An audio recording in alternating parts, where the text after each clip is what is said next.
Encuentro con la voluntad de Dios. El título de este mensaje, hermanos, es Mi encuentro con la voluntad de Dios. El título de este mensaje es Mi encuentro con la voluntad de Dios. Les invito que por favor anoten en su hojita el título de la lección: Mi encuentro con la voluntad de Dios. Mi encuentro con la voluntad de Dios.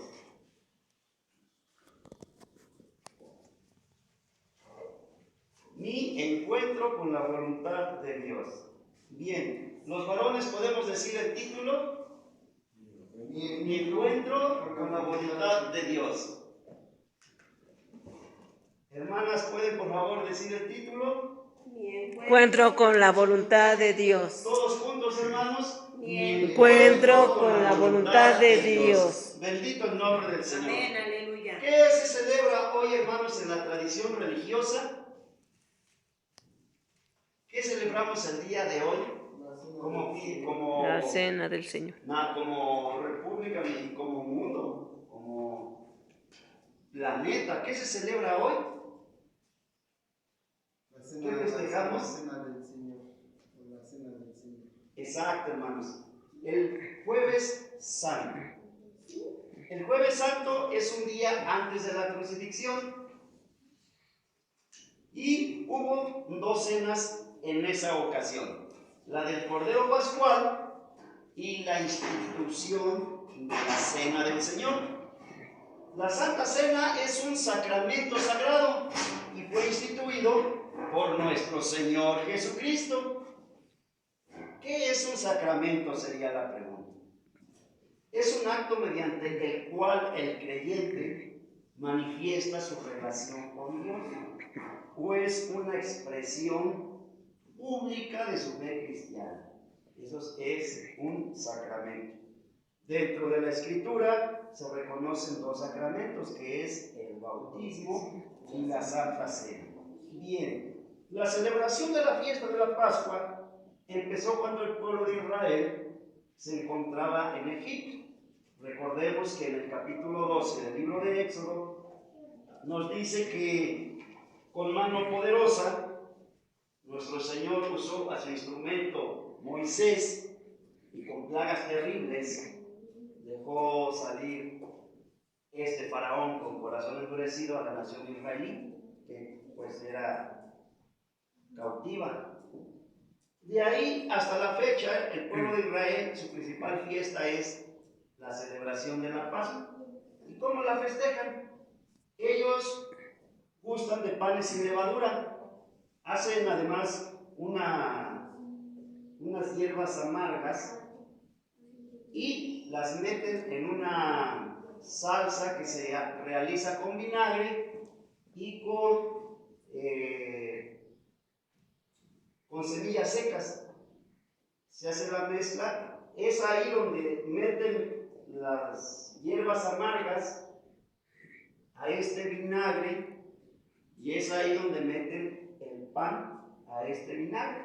Recordemos que dice la Escritura que Judas metió su mano con el pan en el plato del maestro. Esta fiesta de la Cena Pascual es año con año una conmemoración. Recuerdan que con mano poderosa lo sacó Dios de Egipto. Eso simboliza comer el cordero, y el comer las hierbas amargas simboliza la amargura con la cual tuvieron que haber salido de la nación israelita. Entonces, hermanos, en esa fiesta, en esa cena, cantan los himnos del 115 al los salmos del 115 al 118. Y luego de ahí vuelven al gran Jayel, vuelven a entonar, a cantar los salmos del 120 al 134.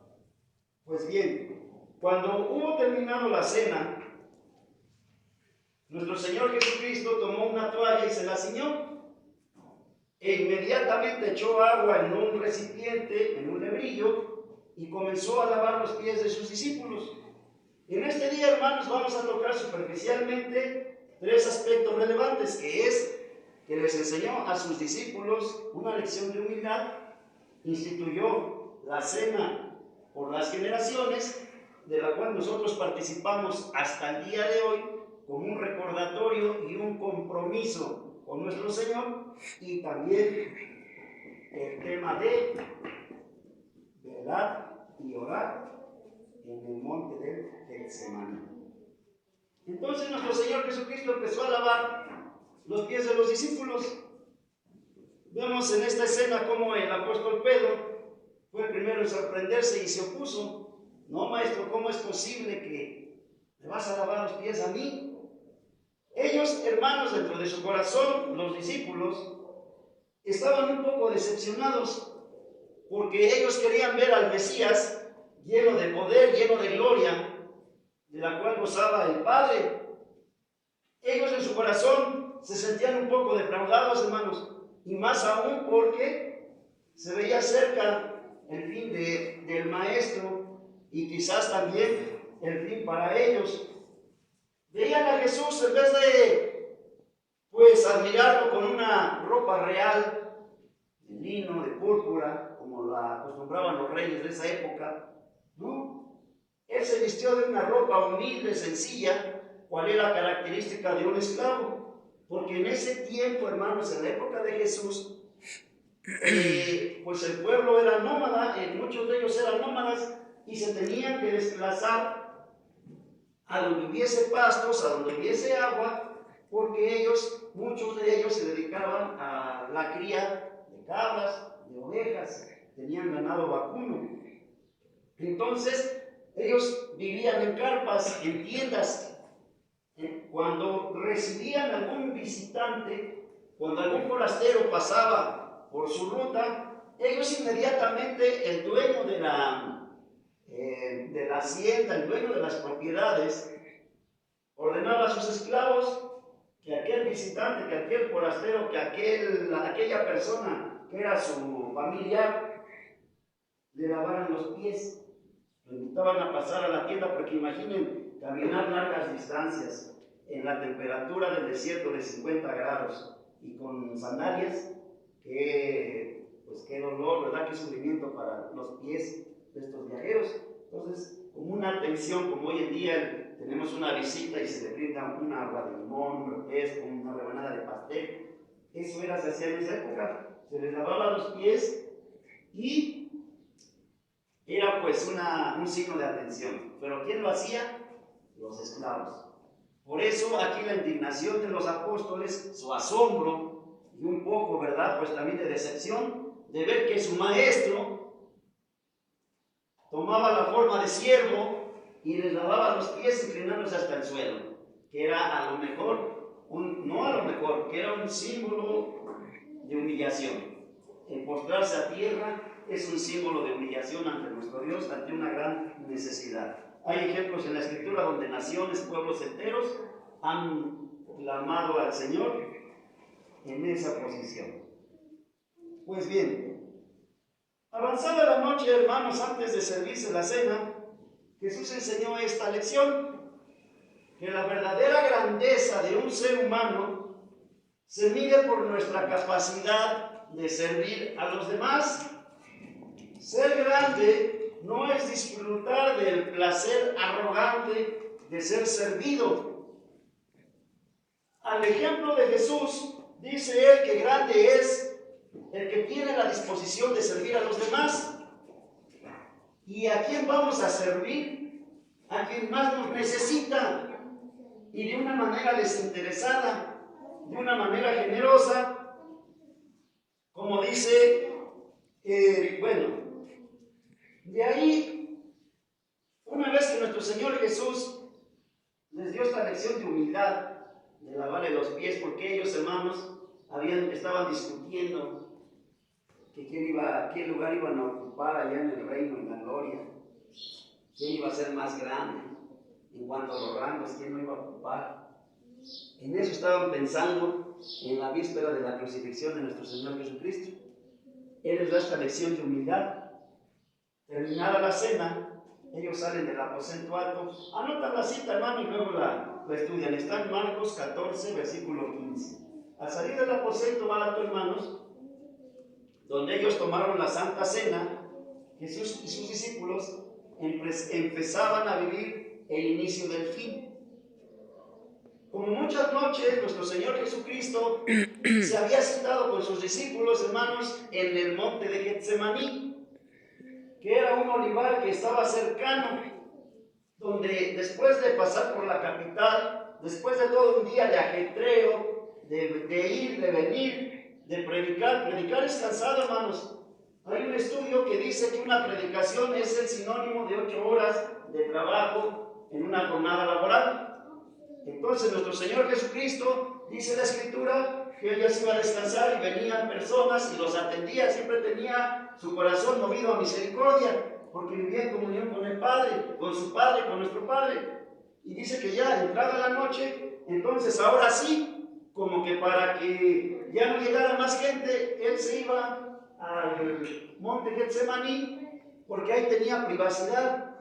Ahí era el momento y la hora indicada para que Él tuviera comunión con sus discípulos y les diera las más grandes de las enseñanzas. Pues bien, allí el Señor solía juntarse con sus discípulos. Eso lo encontramos en Lucas 22:39 y en Juan 18:1 y 2. Pues bien, Getsemaní, hermanos, significa molino de aceite. Era un pequeño jardín de olivos donde Jesús acostumbraba a ir para meditar. Y ese lugar, hermanos, para el Divino Maestro es el lugar de encuentro con la voluntad de Dios. Getsemaní para nuestro Señor Jesucristo es el lugar de encuentro con la voluntad de Dios. Al llegar a ese lugar, hermano, le dijo a sus discípulos: sentaos aquí, en tanto que yo oro. Él los dejaba orando, hermanos, y él se iba a un lado caminaba más adelante, porque él quería intimidad, comunión con el Padre, no quería interrupciones.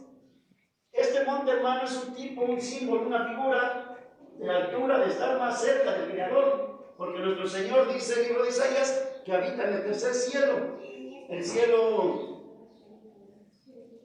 atmosférico, en el cielo atmosférico. Entonces, vemos que nuestro Señor Jesucristo en esta cena es muy diferente a cualquiera de la raza humana, a cualquiera de nosotros. Con frecuencia nosotros, el ser humano, la iglesia y los no creyentes, cuando pasamos por problemas que nos agobian, cuando enfrentamos dificultades, vicisitudes que sentimos que no podemos más, que no debemos la salida, necesitamos un respiro, un break, hermanos. Y por naturaleza, el ser humano busca un tipo de diversión, de relajación. Algunos llegan incluso a cosas como las fiestas, la pornografía, vicios, drogas, alcohol, para que esa persona pueda tener paz o sentir paz. Pero lejos de que llegue la paz al corazón del ser humano, eso aumenta más sus problemas. En esa escena, si nos la imaginamos, si la vemos retratada, pues hermanos, nos está diciendo nuestro Señor Jesucristo que la solución está en buscar a Dios en la oración. Él como ser humano tenía miedo a la muerte, hermanos. Él tenía miedo a la muerte. El Señor nos indicó que la solución a todo problema grande es buscar a Dios en oración. En el monte de Getsemaní encontramos a Jesús hombre, a Jesús humano, que se enfrenta, hermanos, a la terrible exigencia de Dios de dar su vida por el pecado del mundo. Al llegar al jardín, Él se divide sus discípulos en 2 grupos. Dice la Escritura que Él se lleva consigo, o más cercano a Él, a Juan, a Pedro y a Jacobo, que eran como los que estaban más cerca de lo que los ocupaba para tareas a lo mejor un poco más, pues, difíciles, por decirlo así. Ellos siempre lo acompañaban en los momentos más difíciles y les insta a orar. Ustedes se quedan aquí a orar, yo voy más que ustedes tengan su privacidad, yo tenga mi privacidad. Y en otra parte estaba el resto de sus discípulos. Aquí nuestro Señor Jesús hace una revelación, pues que parece extraña, porque Él estaba angustiado y tenía miedo de su naturaleza humana, el Dios 100% hombre. Él sabía, hermanos, la realidad de su futuro, que iba a padecer una muerte terrible, violenta, sanguinaria, que no la merecía, por amor a usted, por amor a mí, por amor a la humanidad, hermanos. Él sabía que iba a perecer a manos de un grupo religioso. Estas personas, hermanos, los saduceos, los fariseos, eran los doctores de la ley, eran los que la interpretaban, la traducían, la enseñaban, la transcribían, se la sabían hasta, si ustedes quieren, de memoria. Eran las personas que debían de darle cobijo, asilo. No, fueron los que lo crucificaron. Por eso Él se volteó a ver a nosotros, a los ignorantes, a los pecadores, a los inmundos, a los viciosos. Es donde el Señor voltea a vernos a nosotros. Y se cumple la Escritura cuando dice que el Señor escoge lo necio y lo débil del mundo para avergonzar a lo sabio y al fuerte. Recordemos que nuestro Señor Jesús sufrió la negación del apóstol Pedro. Judas lo traicionó. Juan Bautista dijo, hasta entonces, cuando el Espíritu Santo bajó en forma de paloma, dijo, yo no sabía que Él era el Cristo, que Él era el Hijo de Dios, el enviado. Si era su primo y no lo reconocía. Nuestro Señor Jesús tenía sus discípulos, Juan Bautista tenía sus discípulos a la par, hasta que estaba encarcelado. Dios ya lo había dicho, que en el bautismo quien se posase el Espíritu Santo en forma de paloma, ese era el Hijo de Dios. Él ya le había sido anunciado. Y cuando lo tomó preso Herodes, todavía mandó a sus discípulos a preguntarle si Él realmente era el Cristo. Él también sufrió en cierta manera, pues esta incredulidad de su primo, de su siervo, de que le venía preparando el camino, enderezando las sendas de Juan el Bautista. En este momento nuestro Señor Jesucristo está sufriendo también en Getsemaní, pues el miedo de sus amigos, sus discípulos, sus compañeros, porque ellos hasta este momento no tenían al Espíritu Santo. Ellos tenían miedo y ellos no querían entrarle a la misma suerte. Jesús se enfrenta, hermanos, cara a cara a las consecuencias de su mensaje. Él había predicado amor. Él había, hermanos, hecho milagros, había hecho andar a los cojos, a los paralíticos, había dado vista a los ciegos, había resucitado a los muertos. No había dado más que amor, bondad y misericordia. Y no solo en sus palabras. Dicen hoy la pedagogía, dice que una enseñanza efectiva es 10% con palabras y 90% con acciones, con mirar. De esa manera también podemos discipular. Entonces, Él había predicado, hermanos, con su vida, con sus palabras, con sus hechos, sus acciones. Era un hombre intachable. Solo en Él no se encontró pecado. Él predicó la vida y el mundo le depara la muerte y un terrible sufrimiento. Aquí viene, hermanos, un entre paréntesis, un entre comillas, de que tengamos cuidado como seres humanos, como iglesia. Nunca caigamos en un error de creernos super espirituales.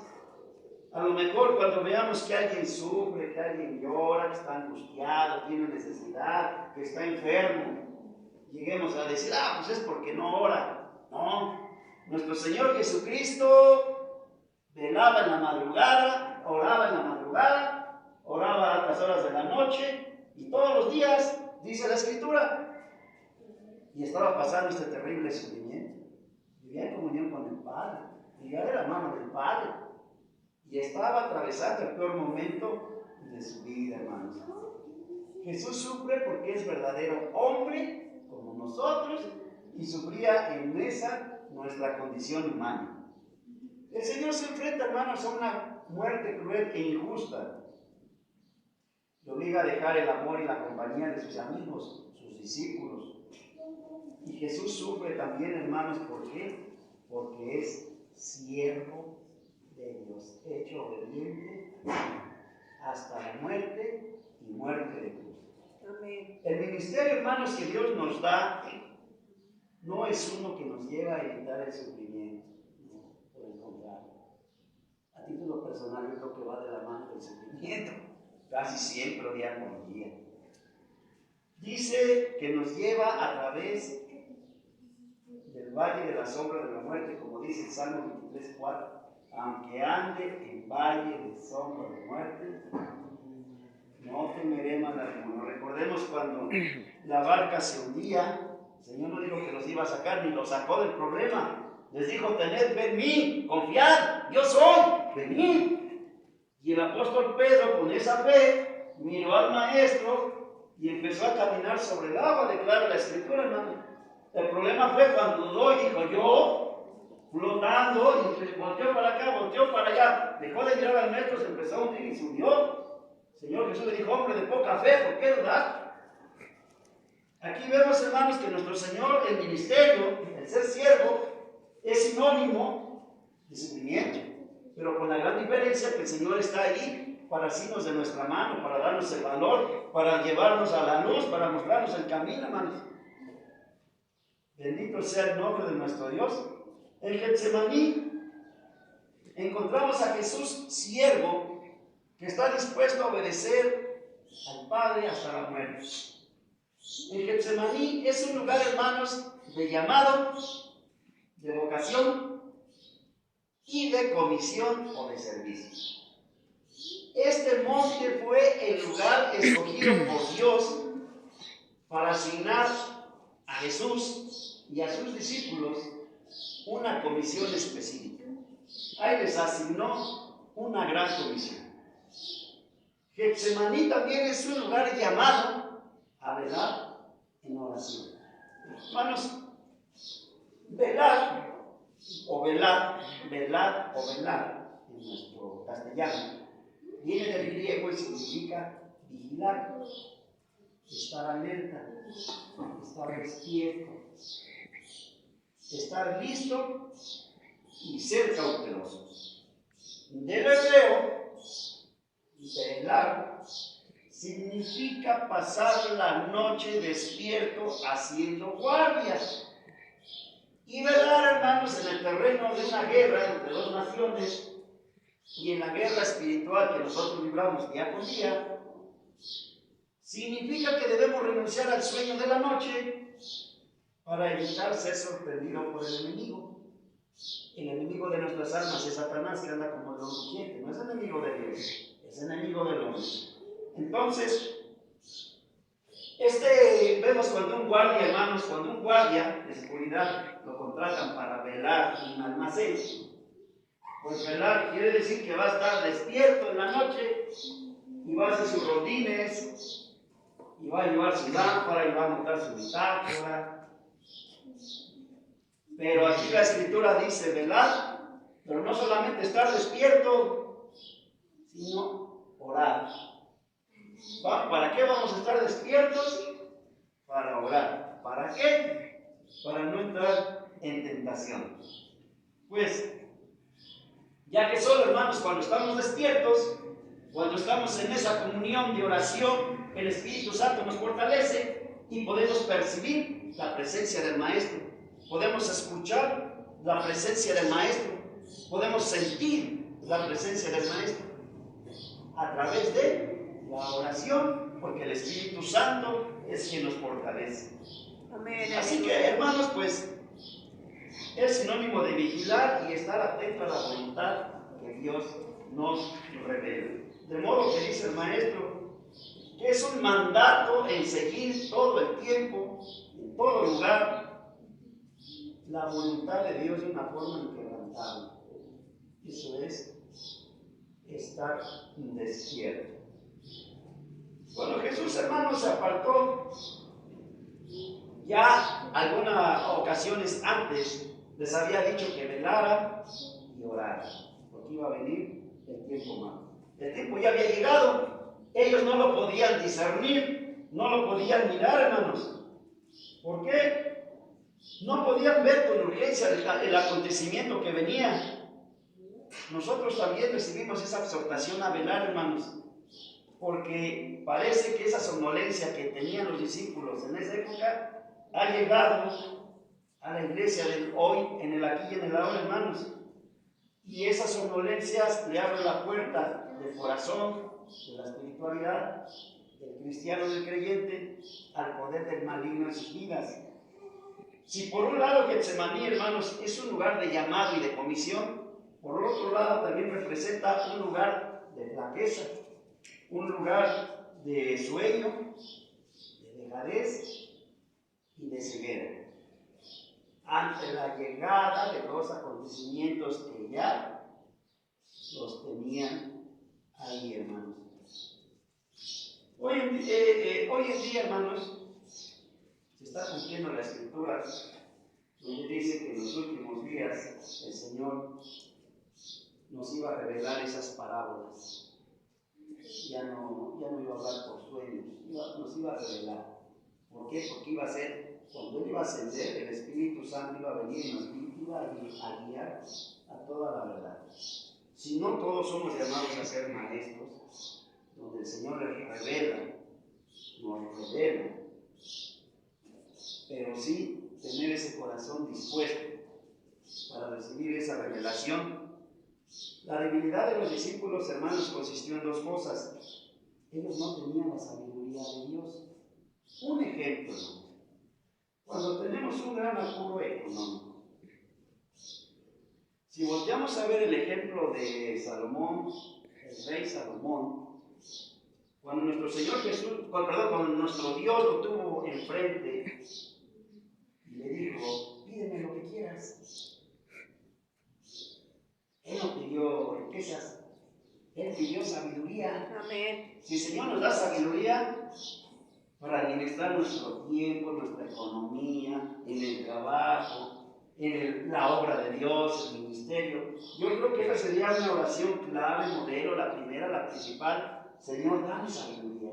Si el Señor nos da sabiduría y si en determinado momento le place ponernos dinero en las manos, vamos a ser sabios para administrarlo, porque si el Señor nos pide, le pedimos dinero y nos da en cantidades, nos podemos perder y hacer mucho daño a mucha gente, ¿no? Si no somos sabios para administrar todos los dones que Él nos da. El otro punto, hermanos, es que ellos no tenían discernimiento para ver el mal tiempo en que ya estaban por darle fin a la vida del maestro. Ellos también iban a ser perseguidos. La debilidad de la carne, hermanos, no es solo el cansancio físico, sino que nos habla de la condición humana que vive el creyente, el pecador, que se resiste a hacer la voluntad de Dios y antepone sus intereses personales o su comodidad. Esa es una terrible realidad que estamos viviendo en el mundo entero. Y es precisamente esa debilidad, hermanos, que lleva al creyente al fracaso. Fracaso de no poder velar una hora. Fracaso de resistir al Espíritu Santo. Siempre está presto a las cosas espirituales, a las cosas que convienen, que edifican. Pero la carne no. Es el fracaso, hermanos, de dejar solo al Maestro en la lucha. Él nos tiene a nosotros. Es el fracaso de no resistir a los pecadores cuando se burlan de la doctrina, cuando se burlan del Maestro, cuando se burlan del reino de Dios. Es el fracaso que nos lleva a salir corriendo desnudos, como dice Marcos 14:52, y a negar a nuestro Señor, como dice Marcos 14:66-72. Getsemaní también es un lugar, hermanos, donde el hombre deja a su Salvador, donde todos le fallamos y le dejamos absolutamente solo luchando contra el pecado por nosotros. Como iglesia, hermanos, el Señor ya se dio por nosotros. Dice que se redimió a sí mismo, se dio a sí mismo para redimirnos de toda iniquidad. Él nos llama a velar en oración por un mundo que se pierde. Y esta lucha, hermanos, no la tenemos solo. Él ha prometido que estará con nosotros todos los días, hermanos, hasta el fin del mundo. Él bien pudiera usar ángeles, o más aún legiones de los mismos, que una legión es más de 6,000 o a partir de 6,000 ángeles. Pero Él nos escogió a nosotros, para que nosotros seamos esos ministros, hermanos, que anunciemos la palabra suya. Pues, cuando Jesús, hermanos, se apartó a orar, Él hizo un llamamiento a sus discípulos, y nos lo sigue haciendo a nosotros hasta el día de hoy. Bendito el nombre del Señor. Pues bien, cuando el hombre, hermanos, no tiene esa disposición de velar y de orar, el mundo nos deja anestesiados. El mundo, hermanos, nos hace ignorantes, indiferentes y tranquilos frente al mal que nos rodea, frente al mal que ya nos acecha, pensando que en el fondo no es tan grave. Y esa falta de sensibilidad, hermanos, hace que bajemos la guardia y no estemos vigilantes. Y se refiere, hermanos, a lo que nos estaba diciendo, que es un poder amenazador del mal, que otorga un poder maligno en el mundo. En el momento que Eva pecó, Satanás reclamó para sí este mundo.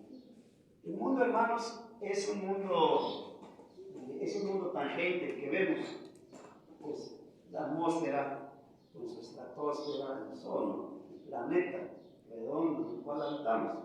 Pero al mundo que se refiere la Escritura, ese es el mundo espiritual. Es un mundo espiritual, hermanos. Entonces, nuestro Señor nos da en esa palabra imperativa de velar, nos ordena, hermanos, que no caigamos en los lazos del enemigo. Esto nos va a tener, pues, despierto, vigilando. Y esta práctica, hermanos, es muy necesaria para que tengamos comunión con el Espíritu Santo. Amén. En las noticias ahorita, hoy en día, hay reuniones, ahorita, hermanos,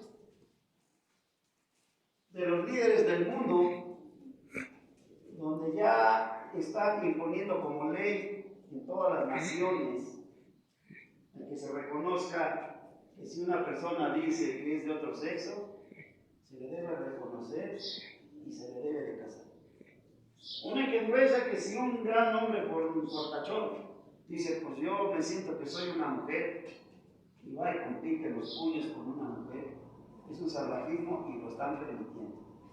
Dice la palabra que como el hombre dejó a Dios, el Señor los entrega una mente reprobada. Y lo que está pasando en este momento, hermanos, en el mundo. En el trabajo, hermanos, todos los días en esa calle donde pasan las patrullas, cada hora, una calle transitada principal porque al fondo hay una unidad habitacional, es un corredor industrial, está alumbrado. Son alrededor de 18 a 22 trailers en full, llevan doble plana. Pues, hermanos, el día a día es que le roban una rueda y en promedio dicen que valen 40,000 pesos porque son de esas cromaditas bonitas. En cuestión, hermanos, de minutos, la sube, nadie vio, nadie escuchó. En esa misma calle, hermanos, están robando a los jovencitos. ¿A qué vamos? Que hoy en nuestras comunidades, todos los días es noticia, se robaron la camioneta del vecino, la camioneta de fulano, el taxi, el coche, lo dejó estacionado afuera de su casa, a punta de pistola, lo mandaron traer porque era Uber y le quitaron la unidad. Vemos personas embolsadas, tasajeadas, y sobre todo, hermanos, que pues hay cosas grandes que revela la Escritura si la analizamos, están enfermando a la sociedad, a la humanidad. Es mentira que digan que ya no cabemos en el planeta.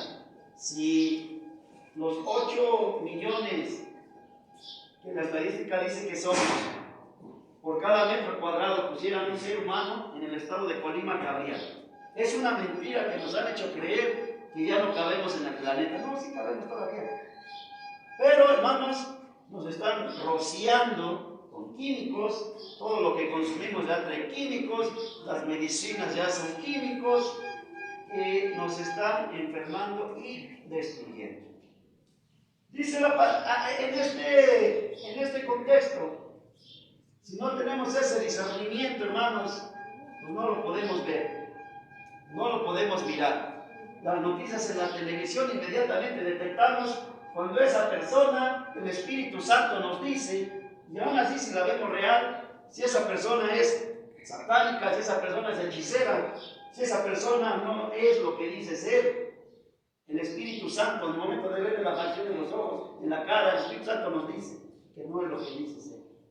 Un ejemplo, aquí en la casa de Marisol, mi mujer hace un tiempo, hermanos, hicieron una fiesta religiosa y hubo el sacerdote de la comunidad. Y el sacerdote se sintió muy agradecido, una fiesta sin derroches, sin alcohol, sin exceso, no, una fiesta espiritual, sana.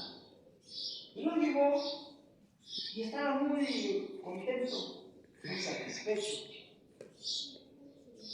Y mi tía que iba a llegar a él, mis cuñados que son los que la organizaron, yo nada más ayudé a acomodar las sillas, a ver, que acomodé, ayudé. Y llega el sacerdote, así está toda la gente reunida, ya comió, comitiva, se levanta y les da las gracias a todos. Me sentí honrado, me sentí dichoso.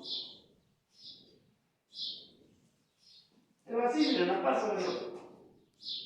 Llega, me abraza, me dice, muy bien atendido, Dios le bendiga, y me habla muchas cosas. Conclusión, este sacerdote, ahí en su templo, ya empieza a abrir los ojos de los congregantes en cuanto a las imágenes. Dice, aquí está mi carro, para que empecemos a remodelar el templo. Ese habla con la verdad de ese sacerdote. Lo que voy, que entre personas, hermanos, podemos ver quién tiene la presencia, la luz del Espíritu Santo. Él tenía esa virtud. Yo también pude ver en él la presencia del Espíritu Santo y es algo, pues, es una lección, algo nuevo que se aprende y es algo nuevo que nosotros no podemos vivir si permanecemos velando y orando. Si nosotros obedecemos estas instrucciones dadas por Dios, nos mantendremos fortalecidos en el Espíritu Santo, seremos victoriosos en toda tentación, recibiremos revelación para recibir la palabra de Dios, viviremos juntos con Él, seremos buenos administradores de la obra de Dios, seremos perfeccionados y afirmados y bienaventurados. Y por último, el Señor dice que nos sentará en su mesa cuando venga por nosotros y Él nos servirá. Bendito el nombre de nuestro Señor. Amén, aleluya. Pues hermanos, Gloria a Dios. sigamos en la brecha, sigamos en la lucha, no estamos solos. Él ha prometido estar con nosotros todos los días hasta el fin del mundo, hermanos. Amén. Bendito sea el nombre de nuestro Dios, porque su palabra es verdadera, su palabra se cumple, hermanos, y podemos verla donde voltemos, en nuestro entorno cercano, en nuestro entorno próximo, o hasta el último rincón del planeta. Si vemos las noticias, hermanos, donde sea podemos y vemos la mano de nuestro Dios. Y ahorita lo último que está es que pues el ser humano está queriendo imitar a nuestro Dios, está queriendo jugar a ser Dios y queriendo gobernar pues lo que le corresponde solo a Dios. Amén. Cuando nace una criatura, cómo nace esa criatura, de forma natural, cómo nace un fruto y sobre todo los tiempos, cuándo deba llover, cuándo deba helar. Ahora eso ya está en mano de Dios. Muchas veces la propia iglesia, la congregación, no lo podemos ver, no lo podemos palpar, no lo podemos sentir. Y el Señor nos lo deja. Es tiempo, hermanos, pues, desde nuestro momento de oración, de regalar un folleto donde estemos. No bajemos la guardia. No nos desanimemos, hermanos. Ahorita que veníamos, pasamos por le llaman parroquia de Matintas, ahí, la de San Juan, en Zacualpan, está la lona gigante y sorpresa, así de personas, hay muchas personas. Ahorita pues igual es un sensacionalismo.